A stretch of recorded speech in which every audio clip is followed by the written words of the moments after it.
아멘. 네, 감사합니다. 오늘은 18강 내가 변하면 이웃도 변한다 라고 하는 말씀으로 함께 나누도록 하겠습니다. 저희가 좀 짧은데요, 이사야 19장 23절에서 25절의 말씀을 읽고 말씀을 나눠보면 좋겠는데, 지금 성경책이 없으실 수 있어요. 218쪽 한번 보도록 하겠습니다. 218쪽에요 오늘의 본문 말씀 23절부터 25절의 말씀이 있습니다. 함께 23절에서 25절의 말씀을 봉독하겠습니다. 그날에 애굽에서 아수르로 통하는 대로가 있어 아수르 사람은 애굽으로 가겠고 애굽 사람은 아수르로 갈 것이며 애굽 사람이 아수르 사람과 함께 경배하리라. 그날에 이스라엘이 애굽 및 아수르와 더불어 셋이 세계 중에 복이 되리니 이는 만국의 여호와께서 복을 주시며 이르시되 내 백성 애굽이여 내 손으로 지은 아수르여 나의 기업 이스라엘이여 복이 있을지어다 하실 것임이라. 아멘. 네. 우리 성도님들 나비 효과라고 하는 말을 알고 계실 겁니다. 나비의 날개짓과 같은 작은 사건이 나중에는 엄청나게 큰 사건이 될 수 있다라는 말입니다. 이것은 미국의 MIT의 에드워드 로렌츠라고 하는 교수가 기후 변화를 연구하다가 아마존 정글에서의 나비의 날개짓이 얼마 후에는 미국 텍사스 주에 폭풍우를 발생시킬 수도 있다라고 주장한 것 가운데 나온 말입니다. 사실은 이 말은 좀 굉장히 많이 사용되다 보니까 좀 익숙하실 수도 있을 겁니다. 즉 작은 어디선가 일어난 이 원인이 전혀 다른 곳의 결과로 만들어진다라고 하는 이야기이죠. 그래서 브라질에 비가 내리면 스타벅스 주식을 사라라고 하는 책과 같이 브라질에 비가 내린 그런 영향들이 어떻게 스타벅스의 주식에도 영향을 주는가라고 하는 것들을 밝혀나가는 그런 책들도 있습니다. 특별히 오늘날과 같은 세계화 시대에는 이런 나비 효과라고 하는 것이 더 강한 힘을 갖게 되는 것 같습니다. 물론 영화로도 이 제목을 가지고 책이 나왔는데요, 쉽게 나에게도 좀 적용해 본다면 나의 오늘 한 행동이 내일 영향을 준다라는 것이죠. 그리고 나의 어제의 결과가 오늘 나의 모습과 같다라는 것입니다. 즉 나의 모습과 환경은요, 과거에 있었던 나의 어떠한 행동으로부터 영향을 받고 있다라고 표현할 수 있겠습니다. 생각해 보면 이제 이런 거죠. 조금 학창 시절로 돌아가서 이제 시험 때예요. 그러면 내일이 시험이고 오늘 시험 공부를 해야 됩니다. 근데 오늘 너무 재미있는 드라마가 있는 거예요. 그래서 그 드라마만 보고 해야지 라고 생각하고 있다가 이제 10시까지 기다려서 드라마를 보고 공부를 못한 겁니다. 그럼 어떨까요? 내일 시험을 물론 잘 볼 수도 있겠죠. 하지만 대체적으로 시험 공부를 하지 않고 시험을 보게 되면 그 결과가 좋지 않은 경우들이 있죠. 즉 어제 공부하지 않은 것이 나의 이 시험에 영향을 미치는 것과 같이 어떠한 나의 일에 있어서의 이런 원인들이 다음에 미래 혹은 오늘 혹은 내일의 내 환경, 모습에 대한 결과로서 나타날 수 있다는 것입니다. 오늘 이 이사야 19장에 나오는 말씀은요, 사실 애굽에 대한 심판에 대한 이야기입니다. 이 심판에 대해서 하나님께서 이제 선포를 해 나아가시는데요, 세 번째 문단으로 가시면은 1절에서 하나님의 심판이 애굽에 어떻게 임하는가라고 하는 것을 이제 말씀해 주시고, 2절에서 애굽 사람을 격동시켜서 그들이 서로 싸우게 만들겠다, 즉 왕조가 바뀌어지고 동족 상잔의 비극이 일어나며 국력이 약해지는 것, 이런 것들을 애굽 가운데에서 행하겠다라는 내용이 나옵니다. 그리고 3절로 가면요, 애굽의 정신이 나약해지면서 높은 기상이 사라지고 지혜가 없어지겠다라는 말씀이 선포되어집니다. 이것이 어느 정도냐면요, 이집트는 사실은 이제 저희가 알고 있는 것과 같이 4대 문명 국가 중 하나이잖아요. 즉 얼마나 그 사람들이 똑똑했고 또 이 사람들이 일구어갔던 일들이 컸을까라고 하는데, 이 사람들이요, 이 심판 가운데에서 우상과 마술사, 신접한 자에게까지 가서 묻게 되는 상황이 이루어질 것이라고 말씀해 주고 계십니다. 즉 나라꼴이 한심해지는 지경에 이루어진다는 것이죠. 이러한 모습은요, 애굽에 대한 심판 가운데서 자연 가운데서도 일어나고요, 또한 옆장 217쪽에서 보는 바와 같이 11절에서 나타나는 것과 같이 그들의 모습이 아주 미련하게 되는 지경에까지 이르러집니다. 11절에 보면은 이제 소안의 방백은이라고 나타나는데요, 이 소안은요 이집트 힉소스 왕조의 수도입니다. 즉 소안의 방백들이란 대대로 명문 귀족의 관료들이었고, 그들이 받았던 교육이라든지 이런 것들을 생각했을 때 그 사람들이 얼마나 지혜로웠을까 우리는 생각할 수 있습니다. 그런데 그들이 어리석어지겠다라고 말하는 것이죠. 왜일까요? 왜 이 사람들은 어리석어질까? 그것은요, 하나님이 그들을 미련하게 만드실 것이기 때문입니다. 그래서 더 나아가서 사리사욕에 빠지고 지혜와 용기와 분별력이 사라질 것이다. 그래서 나라 자체가 형편없이 약해질 것이다 라고 말씀하고 있습니다. 즉 하나님의 심판은요 애굽 가운데 선포되어졌고, 또 이들이요 자연적인 심판에서부터 그 나라의 왕조가 바뀌어지고, 또한 그 가운데 있는 지혜로운 사람들마저도 굉장히 한심한 일들을 해 나아가며 어리석은 짓을 일삼는 지경에 이르게 될 것이다 라고 하나님께서는 바로 이 19장 앞에서 애굽에 대해 심판의 예언을 해주고 계십니다. 그런데요, 이러한 말씀들이 쭉 나오다가 22절에서 그 내용이 바뀌어집니다. 우리 218쪽으로 넘어갑니다. 22절, 우리 오늘 본문의 앞부분인데요, 하나님이 애굽을 치신 다음에 고치실 것이고 그들이 여호와께로 돌아올 것이며 하나님이 그들의 간구에 응답하시겠다라고 말씀하고 있습니다. 그리고 이 가운데 이제 놀라운 말씀이 23절인데, 이스라엘을 중심으로 볼 때 애굽은 남쪽에 위치를 하고 아수르는 북쪽에 위치합니다. 그런데 이 아수르와 애굽이요 서로 자유롭게 왕래를 하겠다라고 말씀해 주시는 것이죠. 그리고 그 나라들이 바로 이스라엘과 함께 하나님께 경배하리라 선포합니다. 24절은 그렇게 이 세 나라가 하나님께 복을 받을 것이고, 그래서 25절에서 이스라엘과 애굽과 아수르 이들이 내 백성이라 부르며 축복을 받을 것이다 라고 하나님께서는 선포해 주십니다. 이게 무슨 말이죠? 앞에서는 심판에 대한 이야기가 나타났는데 다음 뒷부분에서는 축복에 대한 이야기가 나타납니다.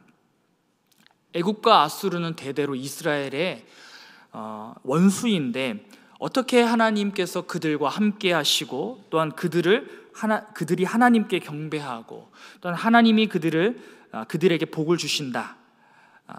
근데 여기에서 우리가 먼저 주목할 것이요, 애굽이 심판을 받아 쇠약해지는데 왜 망하는지 이유가 없다는 것입니다. 어떤 죄 때문에 애굽은 이렇게 하나님께 심판을 받을까? 그런데 이것은요 219쪽으로 넘어가서요 이유가 분명히 있습니다. 그것은 바로 애굽 내부에 있는 것이 아니라 외부에 있다는 것입니다. 사실 우리가 성경이라고 하는 이 내용들을 볼 때 그 포커스가 어디 맞춰져 있냐면요, 이스라엘 백성과 하나님께 맞춰져 있습니다. 애굽과 아수르에 대한 이야기가 나타나지만 사실은 이 모든 문제들에 대해서, 어떤 일들에 대해서 그 패러다임이 있다면 바로 하나님 혹은 이스라엘입니다. 이러한 생각으로 볼 때 애굽이 심판을 받는 이유도요 이스라엘을 중심으로 풀어가 보아야 한다는 것입니다. 즉 애굽이 심판받는 것도요 애굽 자체의 문제라기보다는 애굽의 바깥에, 특별히 이스라엘이라고 하는 나라로부터 시작된다는 것을 기억해야 한다는 것입니다. 여기에서 잠깐 우리는 이스라엘과 애굽 그리고 아수르 이 세 나라의 관계에 대해서 한번 생각해 볼 수 있습니다. 북쪽에는 세계 최대 강국이었던 아수르가 있었고요, 남쪽에는 역시 강국이었던 애굽이 있습니다. 아수르, 애굽, 그리고 그 중앙에 바로 이스라엘이 있었던 것이죠. 그러니까 이스라엘은요 지정학적으로 강대국 틈 사이에 껴 있는 것이죠. 그런데 왜 하나님께서는 이런 이치에 이스라엘을 두셨을까요? 그것은 이스라엘을 중심으로 좋은 영향력을 끼치라 라는 마음에서입니다. 세상의 어느 나라보다 더 강한 하나님을 믿고 의지하며 임마누엘 신앙을 가지면 이렇게 작은 이스라엘도 아무도 건드릴 수 없다는 것이죠.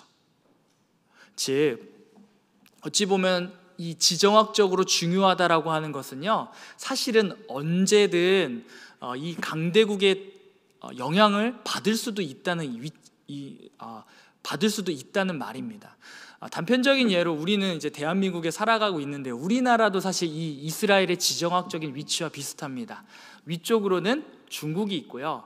아래로는 사실은 이제 일본이나 이런 나라들이 있지만 일본을 통한 미국이 있었죠. 그래서 우리나라의 6.25 전쟁이라고 하는 것은 다른 어떤 것보다 중국과 미국 혹은 중국, 러시아와 미국이라고 하는 바로 그런 강대국들의 싸움이 바로 우리나라에서 이뤄졌던 것이죠. 그래서 그러한 것들을 볼 때 이 우리나라는 이 주변국의 영향을 아주 많이 받을 수 있는 지정학적인 위치에 있습니다. 하지만 반대로요, 이건 이제 종교적인 것이 아니라 문화적인 것으로 이제 다가갔을 때 우리나라가 어떤 문화적으로 융성하게 되면 어떻게 해요? 중국에도 그 영향을 많이 끼치고요, 반대로 미국에도 그 영향을 많이 끼칠 수 있게 된다는 것이죠. 단편적인 예로 우리 이제 요즘에 이제 K라고 하는 이제 여러 문화들이 있죠. 어떤 대중가요에서부터 이제 음식에 대한 것들, 어떤 의복에 대한 것들도 이제 K 문화라고 하는 것들로 이제 많이 퍼져가는데, 중국에서 물론 이제 여러 가지 이야기는 있지만 우리나라의 것들을 굉장히 많이 받아들이고 또 이용합니다.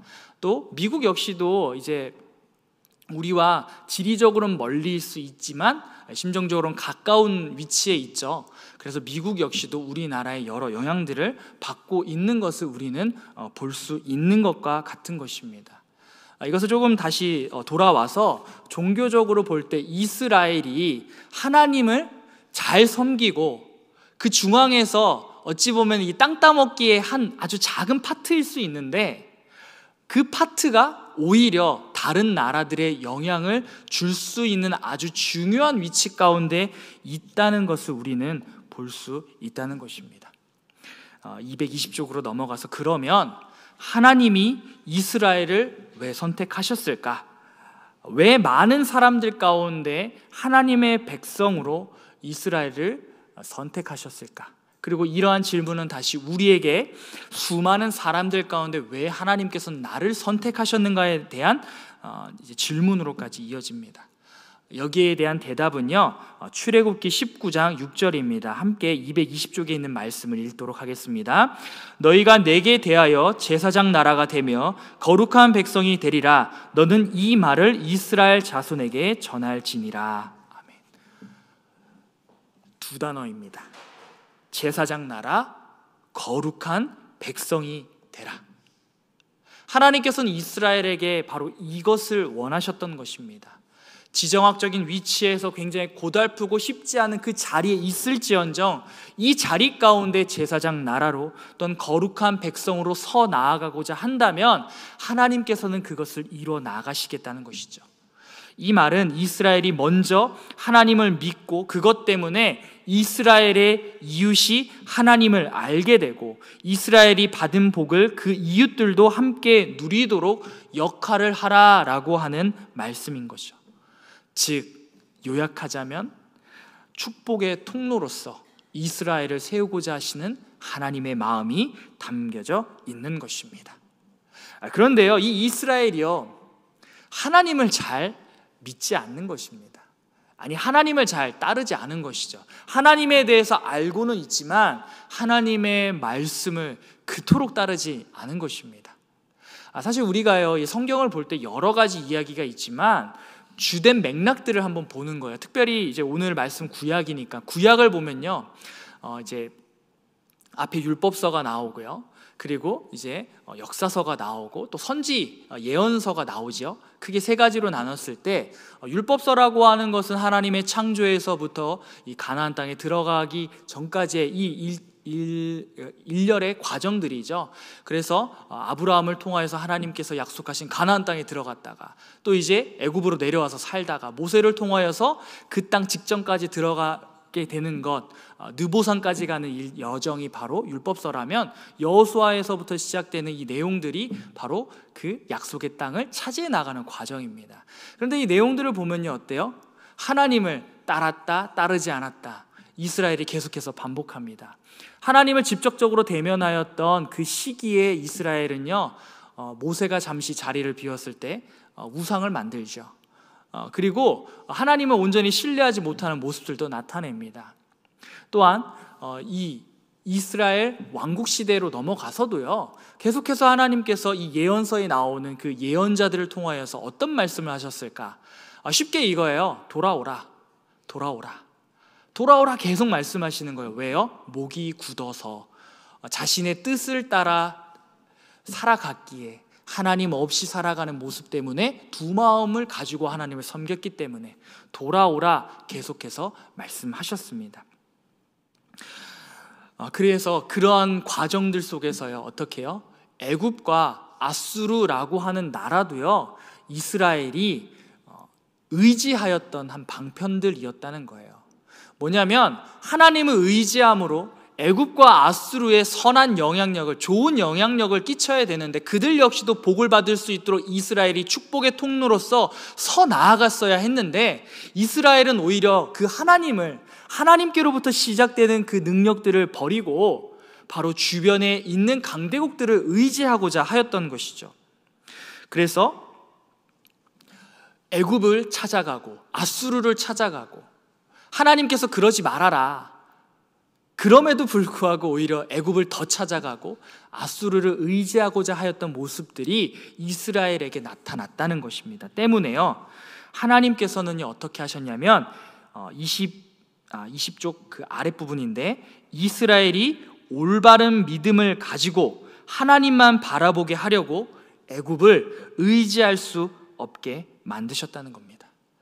즉 애굽의 심판, 애굽이 좋지 않은 상황 가운데로 빠져드는 이유는요, 바로 이스라엘이 하나님을 온전히 섬기지 않고 축복의 통로로서 서지 않았기에, 하나님께서는 그 애굽을 약하게 만드심으로 이스라엘이 소위 말하는 비빌 언덕을 애굽에서부터 아수르에서부터 하나님께로 돌리려고 하셨던 겁니다.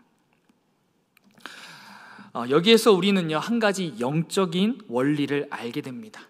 221쪽 중간에 있는데 함께 읽어보도록 하겠습니다. 제목인데요, 내가 변하면 이웃도 변한다. 내가 변하면, 즉 내가 하나님 앞에서 지켜야 할 내 자리에서 벗어나면, 나를 통하여 하나님을 믿고 복을 받아야 할 내 이웃이 내게 고통을 주거나 나를 대적하는 사람이 된다는 뜻입니다. 반대로도 적용이 되겠죠. 무슨 말일까요? 내가 하나님을 잘 섬기면 이웃도 하나님을 섬기게 된다라는 것입니다. 내가 있어야 할 원래의 그 자리, 하나님께서 세우신 그 축복의 통로의 그 자리 가운데 서고자 할 때, 하나님께서는 나를 통하여서 하나님의 놀라운 일들을 이뤄나가시고, 또한 내 주변에 있는 이웃에게도 하나님의 은혜를 경험할 수 있도록 하신다는 겁니다. 내가 변하여 이웃이 나에게 고통을 주는, 또한 대적하는 사람이 될 수도 있지만, 반대로 내가 하나님을 잘 섬김으로 그들이 축복을 누릴 수도 있게 된다는 것입니다. 이것을 개인적으로 적용을 해본다면 아마 이렇게 될 것입니다. 부모와 자녀의 관계로 가볼 수 있다는 것이죠. 사실 우리 성도님들 가운데서 자녀들이 이제 그 신앙을 잘 지키지 못하는 자녀들도 있으실 거예요. 그래서 많이 걱정되고 기도 제목으로도 많이 나오고 하는데요, 거기에서 바로 오늘의 말씀을 적용해 보는 겁니다. 무슨 말이냐면, 내가 한번 나의 가정에서 하나님을 잘 섬기고 거룩한 백성이자 제사장 나라로 서 보는 것입니다. 우리 자녀들에게 너 예배 가자, 기도하고 우리 함께 하나님 말씀 좀 들어보았으면 좋겠어 라고 이렇게 권면을 많이 하실 거예요. 그런데 정작 나의 모습이 뭔가 그 가정 안에서 뭔가 이 일들이 있을 때 기도하지 못하고 뭔가 일이 있을 때 바로바로 이렇게 불과 같이 화를 내면서 좋지 않은 모습을 보이기도 하고, 그리고 뭔가 불안함 가운데 평안하지 못한 모습을 자녀들에게 보이고 있는 거예요. 그럼 어떨까요? 자녀 입장에서는 우리 엄마는, 우리 아빠는 하나님을 잘 믿고 계신데 왜 이렇게 불안해 하시지? 그러면 어떨까요? 굳이 하나님을 믿어야 하는 이유가 없어지지 않을까요? 하나님 믿음으로써 평안한 모습이 아니라 불안한데, 그러면은 지금 하나님 믿지 않는 나도 불안한데 굳이 하나님을 믿어서 뭐 똑같은 상황이 된다면 굳이 하나님을 믿어야 할 이유가 없겠죠. 하나님께 기도하자라고 했는데 정작 나는 하나님께 기도하는 모습이 보여지지 않는 거예요. 그리고 무언가 일이 일어났을 때 하나님 앞에 기도하며 나아가기보다 이건 이렇게 해야 돼, 이게 맞아, 이게 다른 사람들도 다 해나가는 방법이야 라고 바로바로 이렇게 반응하는 모습이 보여진다면 어떨까요? 자녀들은 나에 대해서 정말 하나님을 믿고 따르는 사람으로 생각할까요? 아마 아니겠죠. 그리고 자녀들 역시도 어떻게 해요? 하나님을 믿어야 될 이유를 발견하지 못하는 거예요. 그리고 이렇게 말하겠죠. 엄마, 아빠는 정말 하나님 믿는 거예요? 나랑 다를 게 없는데. 그럼 더 이상 할 말이 없어지죠. 아마 부모님에 대해서도 비슷하실 거예요. 이제 부모님들 가운데에서도 이제 그 교회 다니시지 않는 분들 있을 때 동일한 것 같습니다. 내가 자녀됨으로써 하나님을 믿는 사람으로서 기도하며 또 하나님을 따르는 모습, 그래서 그를 통하여서 평안하고 그를 통하여서 정말 세상 가운데서는 와, 너 정말 망했구나 라고 하는 그런 일들 가운데서도 하나님을 신뢰함으로 마치 이 수많은 폭풍우 가운데에서도 잠잠하게 있었던 그런 믿음의 모습을 가져간다면, 그래도 내 딸이, 내 아들이 하나님 믿는다고 하더니만 다른 면이 있구나, 그렇게 여기시지 않을까요? 어찌 보면은 우리의 이 삶에서요, 우리가 하나님을 믿고 따르는 그 모습을 굳건히 가져가는 그 모습. 그래서 222쪽에 결국 내가 의지할 것은 세상도 아니고 자녀도 아니고 하나님뿐이구나 라고 하는 이 고백을 나의 삶으로 가져갈 때, 우리 주변에 있는 하나님을 알지 못하는 이들은요, 하나님에 대해서 궁금증을 가져가기 시작하고 하나님에 대해서 알아가 보려고도 하고요, 한번 교회에 나와 보려고도 하고 말씀을 들어보고자도 하고 또한 하나님을 따라 살아가 보고자도 한다는 것입니다. 전도가 다른 게 아닌 것 같습니다. 나의 삶으로 보여주는 것 아닐까요? 하나님께서, 예수님께서 승천하시면서 이제 뭐 지상명령 이렇게 표현되는 것들이 있는데, 증언하다라고 하는 표현이 있어요. 그 가운데 증언하다. 증언은 뭘까요? 바로 증인으로서 내가 보고 겪은 것을 법정에서 말하는 것입니다. 그 무슨 말이냐면요, 내가요 이 증언하는 것, 증인됨의 삶을 살아간다라고 하는 것은요, 결국에는 내가 경험한 대로 살아가는 거예요. 가르쳐 지키게 하라. 어떻게 가르쳐 지키게 할 수 있을까요? 내가 본보기가 된다는 거예요. 내가 하나님을 믿는 사람으로서의 모습을 보여 나아간다는 거예요. 그러면 하나님에 대해서 알지 못하는 사람들이 나의 모습을 통하여서 하나님을 알아갈 수 있게 된다는 것이죠. 저희가 요즘에 인터넷 쇼핑이 이제 굉장히 많이 이제 활성화되고 너무 자연스럽게 쓰고 있는데요. 거기에서 사람들이 리뷰를 보는 이유는 뭘까요? 정말 써보니 좋더라, 써보니 에이 별로던데, 이거를 보려고 사실 리뷰를 보는 거잖아요. 그래서 써보니 좋더라 라고 하는 평이 많은 것들은 우리가 신뢰를 갖고 이거 한번 사봐도 되겠다. 하지만 반대로 써보니 별론데, 그럼 어때요? 이거는 패스. 마찬가지예요. 내가 하나님을 믿는 그 모습으로 정말 저 사람은 하나님 믿음으로써 저렇게 평안한 삶을, 혹은 정말 믿음의 삶을 살아가고 있구나 라고 보여줄 수 있다면 그 사람도 하나님께로 나올 수 있다는 것입니다. 내가 변하면 이웃도 변합니다. 내가 서야 하는 그 자리 가운데 온전히 서지 못한다면 분명 내 주변에 있는 이웃들도 그렇게 하나님께로 나아가지 못할 거예요. 반대로 내가 하나님을 신뢰하고 믿음으로 평안히 예수 그리스도의 반석에 온전히 서 있다면 내 주변에 있는 이웃들도 그렇게 하나님께서 세워나가시는 예수 그리스도의 반석 위에 서기 위해서 찾아오게 될 것입니다. 223조 우리 가장 첫 줄에 있는 부분을 함께 읽었으면 좋겠는데요.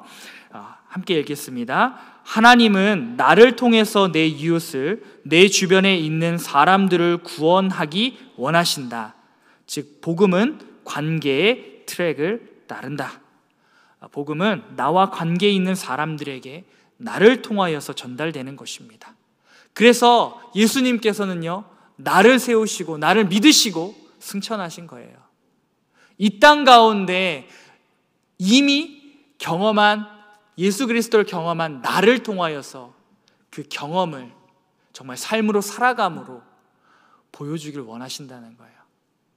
가끔 내가 넘어지고 쓰러질 때도 있지만 그것을 붙잡으심으로써 하나님을 믿는 그리스도에는 이렇게 하나님께서 책임져 나아가시는구나 보여주길 원하신다는 거예요. 그리고 어떻게 해요? 내가 그러한 하나님의 자부심이자 하나님께서 정말 어디에서도 내세울 수 있는 멋진 사람으로서, 또한 정말 자랑하고 싶은 자녀로서 내가 서길 원하신다는 거예요. 그리고 나를 통해서 그 하나님의 사랑이 이 땅 가운데 풍성히 넘치도록 나에게 삶을 허락하시고 생명을 허락하시는 분이십니다. 물론 지금까지 못하셨을 수도 있어요. 하지만 괜찮습니다. 이제부터 한 해에 한 사람을 선정하고 그를 위해 기도하며, 또한 기도함 가운데 내가 그리스도인으로 서고자 노력할 때 하나님께서는요, 나를 거룩한 제사장이자 또한 하나님의 나라로서 온전히 세워 나아가실 것입니다. 내가 변하면 내 이웃도 변합니다. 그것을 꼭 기억하시고 나에게 주어진 삶의 자리 가운데 그리스도인으로 온전히 서 나아가시는 하나님의 사람들 되시길 주님의 이름으로 축원드립니다. 이 시간 224쪽 이제 저희 또 문제 풀어야죠. 네, 중요한 걸 빠뜨릴 뻔했네요. 네. 1번 애굽이 하나님께 심판을 받아 쇠약해지는 이유는 무엇일까요? 무엇이죠? 이스라엘이 변하여서, 그래서 이스라엘이 하나님을 의지하지 않아서, 그래서 애굽이 하나님께 심판을 받아 쇠약해졌죠. 두 번째 2번입니다. 이스라엘과 애굽, 아수르의 관계를 통해 나와 이웃이 어떤 관계에 있는지, 그 속에 담겨져 있는 신앙의 논리가 무엇인지 나눠봅니다. 무엇이죠? 내가 축복의 통로이며 내 신앙의 모습이 이웃의 모습에 영향을 준다. 즉 내가 변하면 이웃도 변한다 라는 것이 그런 관계 가운데, 또한 그러한 신앙의 논리 가운데 우리가 있습니다. 자, 3번 내가 하나님 앞에 바로 서고 이웃에게 복음을 전하였을 때 그가 돌아온 적이 있다면 나눠봅니다. 이것은 한번 구역원들의 경험을 함께 나눠보시는 시간이 되었으면 좋겠습니다. 자, 그러면 기도하심으로 오늘 교육 마치도록 하겠습니다. 함께 기도하시겠습니다. 하나님, 정말 축복의 통로로서 우리를 세워나가 주시고 내가 하나님 앞에 바로 서면 내 이웃도 나를 통해 하나님을 알게 되고 복을 받는다는 것을 우리는 배웠습니다. 주님, 이것이 나와 이웃의 원래 위치라는 것을 기억해 하여 주시고, 하나님, 내가 하나님 앞에 온전히 서 나아가기를 노력하게 하여 주시옵소서. 그리고 그 가운데에서 내가 만약 하나님 앞에 바로 서지 못하면 내 이웃도 나를 통해 복을 받지 못한다는 것을 기억하고 하나님, 주님 앞에 나아갈 수 있는 저희가 되게 하여 주시옵소서. 또한 나를 통하여서 내 이웃을 변화시키시고 또한 구원하고자 하시는 그 하나님의 뜻을 따라 하나님 앞으로 더욱더 나아가며 하나님을 붙잡는 저희가 되게 하여 주시옵소서. 마음의 중심을 흐트러뜨리지 아니하고 하나님만 바라보며 나아감으로 주님, 우리가 주님께서 세우신 그 자리 가운데 축복의 통로로서 온전히 서 나아갈 수 있도록 도와주시고, 주님, 이것이 이웃을 위한 그러한 도구로서만 끝나는 것이 아니라 나 역시도 하나님의 은혜를 더욱더 깊이 있게 경험하며 주님께서 세우신 그 믿음의 반석에 온전히 서 나아가는 하나님의 사람 되게 하여 주시옵소서. 또한 내 이웃의 이름을 우리에게 허락하여 주시고 그 이름을 위해 기도하며 나아갈 때 주님, 그 영혼을 위한 하나님의 크신 은혜가 나를 통하여서 온전히 전해지고 또한 그들이 변화되어서 하나님께로 돌아오는 놀라운 역사가 일어날 수 있도록 도와주시옵소서. 감사합니다. 주님, 이 모든 것들 예수님의 이름으로 기도드립니다. 아멘.